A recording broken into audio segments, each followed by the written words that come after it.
Hey guys, what's up? Welcome back to today's episode of The Fishing Teacher, and thanks for swinging by the channel to spend some time with me and check the video out. Always appreciate that. And guys, today we're going to talk about some summer bass fishing, and I want to give you all two simple patterns to catch fish in the summertime of the year that work about any lake across the country, especially a man-made lake.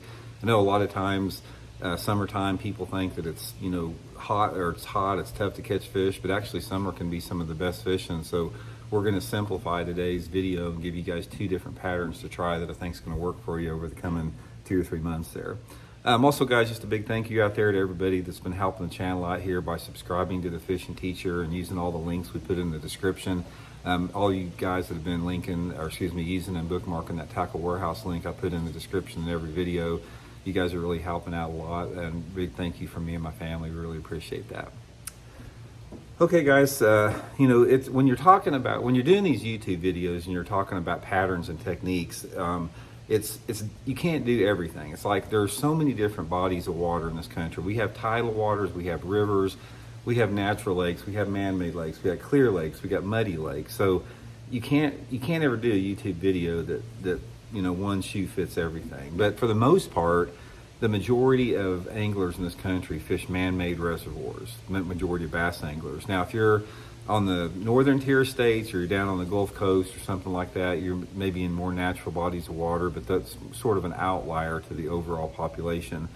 And we try to do a little bit for everything. But again, I want to talk about man-made impoundments, two primary summertime patterns. It's pretty simple, guys. This is a simple approach to fishing, but it works. It's worked for me forever.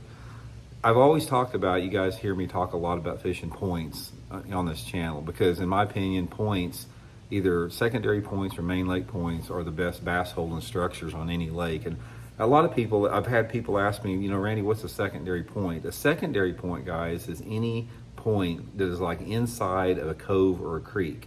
A main point or a main lake point is just what it says. It's on the main body of the water. It's not back in the creek or a cove. So that's sort of the distinction between the two. But in the summertime of the year, like most the rest of the year, bass live heavily on points all summer long. And how they use the points and how they live on the points and how they position on the points is dependent upon your water clarity. Because for the most part, if you've got water clarity of like under 3 feet, those fish are going to live shallower on the points, and they're going to tend to live on the bottom on those points.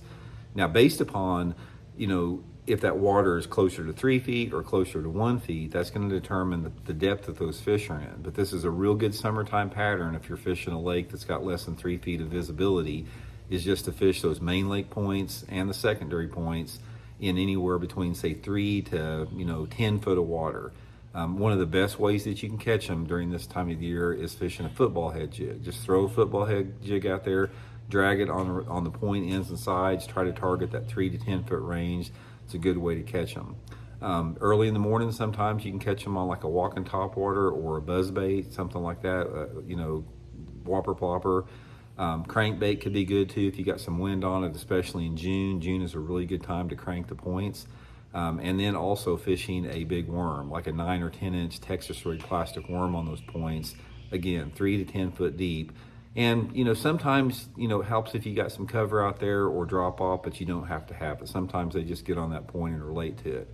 Now, if you've got water visibility of clear water, over 3 foot of visibility, and specifically 4, 5, 6, 7 foot of visibility, you've got the fish using a lot more diverse depths on those. They're still going to use shallow water early and late in the day and on low light conditions. So you can get up there in those clear water points and again catch them on a spinnerbait or top water if there's shade on the water or low light. And then up in the day, those fish are going to move out deeper on those point ends and sides. But the difference between a lake that's got clear water versus the one that's got dirty water, you're going to have a lot more fish suspended out on those points. So let's say, for example, you've got a lake that's got 5 foot of visibility in it, and you've got just a nice main lake or secondary point. You may have some fish that are out in 40, 50 foot of water suspended, maybe 20 or 30 foot down. And then you may have some fish that are using the bottom in 20, 30, 40 foot of water based upon if there's a thermocline present or not. So the main thing that you have to do, if in a clear water environment, you have to figure out how deep those fish are. So usually what I do in the summertime of year on a clear point is I'll run some topwater baits early on the main on the point against the bank.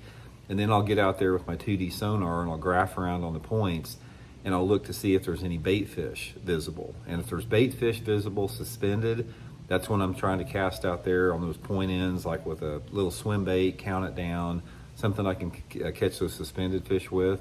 And if I don't see any suspended fish, I pay close attention to the bottom structure to see if I can see any, structure drop-offs, fish, bait fish, any activity out there.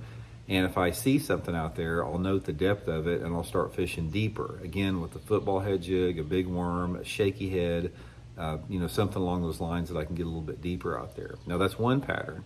The second pattern, you guys have heard me talk about this for the last month, is going shallow in the summertime and staying shallow.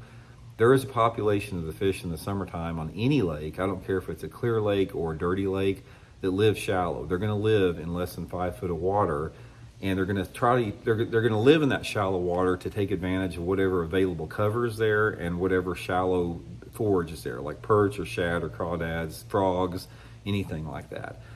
But it doesn't matter the lake that you have, if it's got just rock, if it's got grass, lily pads, laydowns, docks, whatever your available cover is on that lake, there's going to be a population of the fish living in that shallow water. Normally, the shallow fish in the summertime of year are going to be in the more off-colored parts of the lake. So try to concentrate in your river arms and the upper creek portions, places where you got the dirtier off-colored water, and just fish whatever cover is available.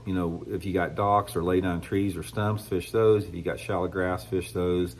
That time of year, guys, a small little square bill crankbait is really good, and also pitching and flipping some type of a small creature bait in and around those shallow targets can be good. So that should, give you a starting point. If you are struggling in the summertime, guys, just try one of the two, man. Just fish whatever shallow cover is available in dirty water, or get out there and fish those points, and that's probably your best chance of catching them. So hope it helps out. We'll see you guys.